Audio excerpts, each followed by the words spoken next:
Khawti khwatati ahlan wa sahlan marhaba bikum ya jama'at al-khair azul fillah wa salam alaykum. J'espère que vous allez bien, j'espère que vous vous portez bien. Je devais faire cette émission pour dire stop à une désinformation, à une manipulation. Il y a une énorme opération de d'embrigadement et d'endoctrinement de l'opinion publique algérienne, qui est une opération très malhonnête. De quoi il s'agit? Depuis hier, la presse algérienne et une dépêche de l'APS a résumé deux articles qui ont été publiés par le Soir d'Algérie Al-Khabar. Et l'APS a diffusé l'argumentaire de ces deux médias affiliés au régime Tebboune, dans lesquels qui ont été utilisés, des argumentaires qui ont été utilisés pour contrecarrer ou pour dénoncer ou pour condamner les comptes rendus ou les articles publiés par la presse française sur l'affaire de Christophe Glaise, qui a été maintenu en détention et condamné à 7 ans de prison ferme lors de son procès en appel à la Cour de justice de Tizi Ouzou le 3 décembre dernier. Que dit l'APS? L'APS, elle résume deux articles, encore une fois, du Soir d'Algérie et d'Al-Khabar. L'APS, elle dit plusieurs titres de la presse nationale ont dénoncé les campagnes politiques et médiatiques menées par certains courants français hostiles à l'Algérie au lendemain de la confirmation par le tribunal de Tizi Ouzou de la peine de prison contre le journaliste français Christophe Glaise, venu en Algérie déguisé en touriste pour faire passer une fiction commandée par une organisation terroriste, entre guillemets le MAC. Donc l'APS, elle confirme officiellement que les autorités algériennes perçoivent et considèrent Christophe Glaise comme étant un terroriste, comme étant un journaliste, même pas un journaliste, comme étant un élément au service du MAC. Comme quoi il était en mission en Algérie, une mission commandée par le MAC. C'est quand même grave. L'APS, c'est le porte-parole attitré du gouvernement algérien. Je le rappelle, c'est l'organe médiatique et la voix officielle de l'État algérien. Ça, c'est le chapeau de l'APS.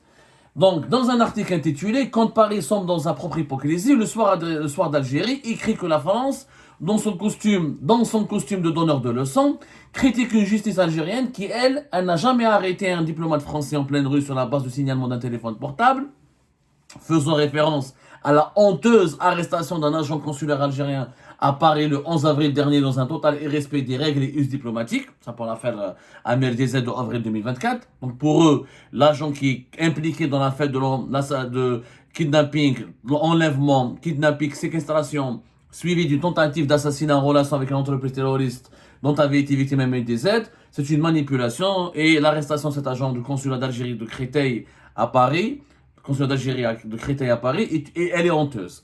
Mais ce qui est encore grave, et ça je vois cet argument qui revient souvent sur les réseaux sociaux, et le Soir d'Algérie a repris cet argument qui a circulé massivement sur les réseaux sociaux depuis la condamnation de Christophe Glaise. Il y a un parallèle entre l'affaire du journaliste français sportif Christophe Glaise et l'affaire du joueur algérien Youssef Attal, l'ancien joueur de l'OGC Nice en France, le joueur de l'équipe nationale. Le Soir d'Algérie, il a rappelé que la condamnation du joueur de l'équipe nationale de football, Youssef Attal, à 6 mois de prison avec celui-ci pour avoir posté un commentaire de soutien à Gaza, au pire moment des atrocités commises par l'occupation sioniste. Soutient qu'en France, la justice n'est qu'un outil politique, un instrument de répression et un paravent moral pour une élite qui se croit encore maîtresse du monde. Et cet argument a été repris par le Khabar, il a été repris par pas mal de titres de la presse algérienne, il a circulé vraiment massivement sur les réseaux sociaux. Et il y a eu on a mis sur le même pied d'égalité Christophe Glaise et Youssef Attal. Et on a essayé de faire croire aux Algériennes et aux Algériens que Youssef Attal était victime d'une injustice, d'un acharnement de la part d'une justice française qui est au service du sionisme et d'Israël. Alors que Christophe Glaise, lui, aurait été jugé par des juges indépendants, par la cour de Tizi Ouzou qui est indépendante, qui l'a uniquement condamné pour des faits matériels, des faits palpables, des faits sérieux et suivant une procédure rigoureuse. Alors, cette comparaison en soi entre l'affaire Youssef Attal et Christophe Glaise, elle est honteuse, elle est mensongère, elle est malhonnête. Pourquoi? D'abord, Youssef Attal n'a jamais été condamné à la prison ferme. Complètement faux. Il a pris du sursis. Et il n'a jamais été condamné pour avoir soutenu la cause palestinienne. C'est complètement faux. Alors tout ça c'est du mensonge. Rappelons que Youssef Attal, en octobre 2023, à la suite du déclenchement de la guerre entre le Hamas et Israël, à la suite des attaques du octobre 2023 qui ont enclenché une offensive militaire d'une cruauté inédite de la part de l'armée israélienne contre la population de Gaza, ne faisant aucune distinction entre le combattant armé du mouvement Hamas et les enfants et les vieilles, les personnes âgées, les femmes enceintes ou malades ou les personnes fragiles de la population de Gaza. Dans ce contexte-là brûlant, Youssef Atta, il a relayé sur Instagram, sur son compte Instagram, la vidéo d'un prédicateur palestinien qui a appelé à ses vœux. Voilà ce qu'il disait dans la vidéo. Il appelait de ses vœux, il disait que Dieu envoie un jour noir pour les Juifs. Que Dieu envoie un jour noir pour les Juifs. Youssef Atta ne faisait pas la différence entre Juifs et sionistes. Or, dans la logique, dans la loi, dans la morale, dans l'éthique, il y a une grosse différence entre les Yahoud ou Saha'ina, les Juifs et les sionistes. La justice française lui a reproché d'avoir fait un amalgame entre Juifs et sionistes. Il a d'ailleurs lui-même reconnu son erreur. Il a retiré cette publication sur son compte Instagram. Il a présenté ses excuses en déclarant ceci. J'ai pris conscience que ma publication a choqué plusieurs personnes, ce qui n'était pas mon intention. Il a même ajouté qu'il condamne fermement toute forme de violence, où que ce soit dans le monde. Jamais je ne soutiendrai un message de haine. Voilà comment. Après, il a fait l'objet d'une plainte, d'une incitation à la haine. Il a été poursuivi pour incitation à la haine. Il n'a pas été poursuivi pour l'apologie du terrorisme. Alors que des figures de la droite ou de l'extrême droite en France faisaient pression sur la justice française pour que Youssef Atta soit jugé pour apologie du terrorisme. La justice française ne l'a pas fait, elle a jugé pour incitation à la haine. Éric Ciotti disait par exemple à l'époque « J'appelle la justice à se saisir de ce dossier pour faire la lumière sur ses propos insupportables. » Et il voulait que le joueur algérien de l'équipe nationale d'Algérie soit poursuivi pour apologie du terrorisme. Ça s'est pas du tout passé comme ça. Le joueur, il a été suspendu, Youssef Atta, il avait été suspendu le 18 octobre 2023 par son club l'OGC Nice. Il y avait une commission de discipline, il est passé devant le conseil de discipline de la Ligue de football professionnel, qui l'a suspendu pour 7 matchs, il a été sanctionné. Il n'a pas été placé en détention comme Christophe Glaise, il a été suspendu pour 7 matchs. Et il est resté jusqu'à décembre 2023 avec l'OGC Nice avant de partir en Turquie parce que pouvait plus rester, il a préféré quitter après cette mésaventure. Il a été condamné à 6 mois de prison avec sursis et 45 000 € d'amende. C'est tout. Il n'a jamais été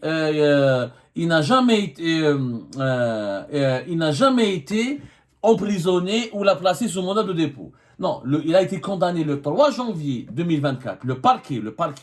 C'est le parquet qui avait requis 10 mois, pas 6 mois. Le parquet, il avait requis 10 mois de prison, 10 mois de prison avec sursis et 45 000 amendes. Et finalement, il a été condamné par le tribunal correctionnel de Nice le 3 janvier 2024 à 8 mois de prison avec sursis pour provocation à la haine raciale. Il n'a jamais été condamné, ni critiqué, ni condamné pour l'inculpation de apologie du terrorisme. Il a fait appel. Sa peine a été confirmée en appel le 30 avril 2025. Le 25 janvier 2024, la mesure de suspension de Attal a été prononcée. Donc, il faut qu'on arrête de mentir. Il n'a jamais été. D'abord, Youssef Atta n'a pas fait de prison. Deuxièmement, lui-même, il a reconnu son erreur. Troisièmement, il n'y a aucune comparaison possible avec Christophe Glaise, puisque Attal a fait une erreur. C'est comme si demain, il y a un attentat islamiste, et un Français va partager sur sa Instagram que Dieu envoie un jour noir sur tous les musulmans du monde. Mais il y a une différence entre musulmans et islamistes. Il y a une différence entre arabes et islamistes et musulmans. On a le droit de critiquer Israël, on a le droit de critiquer l'État d'Israël. C'est vrai qu'en France, il y a des lobbies puissants et importants qui, des fois, procurent ou donnent à Israël une forme d'impunité médiatique, une impunité politique. Mais on a le droit de critiquer Israël en France. On n'est pas hors la loi. On est hors la loi quand on insulte un groupe ethnique, il y a un groupe religieux qui est les Juifs. C'est comme la justice française, elle a condamné Éric Zemmour et elle a condamné plusieurs personnalités médiatiques et politiques françaises pour islamophobie.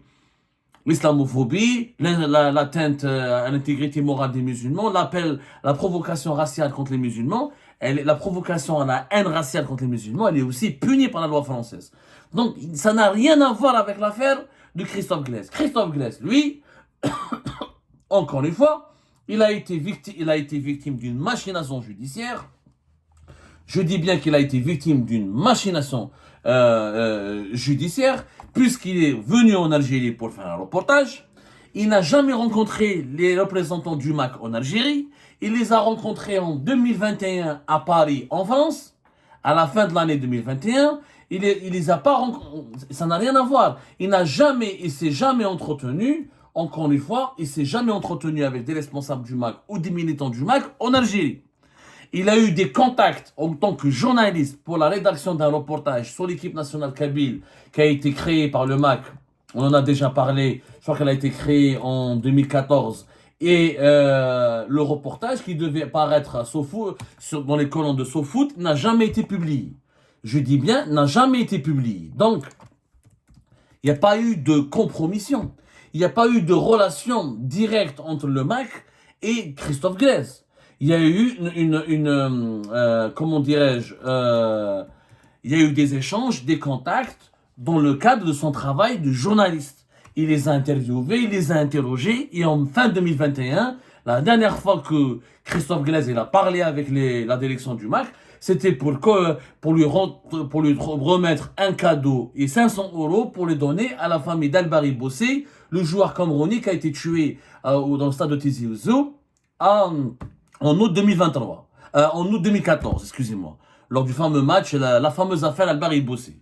L'attaquant camerounais qui est mort dans des circonstances qui n'ont jamais été, je le rappelle, élucidées et précisées, et l'enquête n'a jamais abouti à l'inculpation des responsables de la mort de Albari Bossé. L'Algérie considère sa mort comme accidentelle et malheureuse, alors que les autorités camerounaises et le milieu du football camerounais et la famille d'Albari Bossé parlent de crimes, parle de meurtre, d'assassinat non élucidé, puisque l'autopsie médicale effectuée sur le corps d'Albari Bossé au Cameroun a dévoilé d'autres conclusions qui n'ont pas été retenues par les autorités judiciaires algériennes.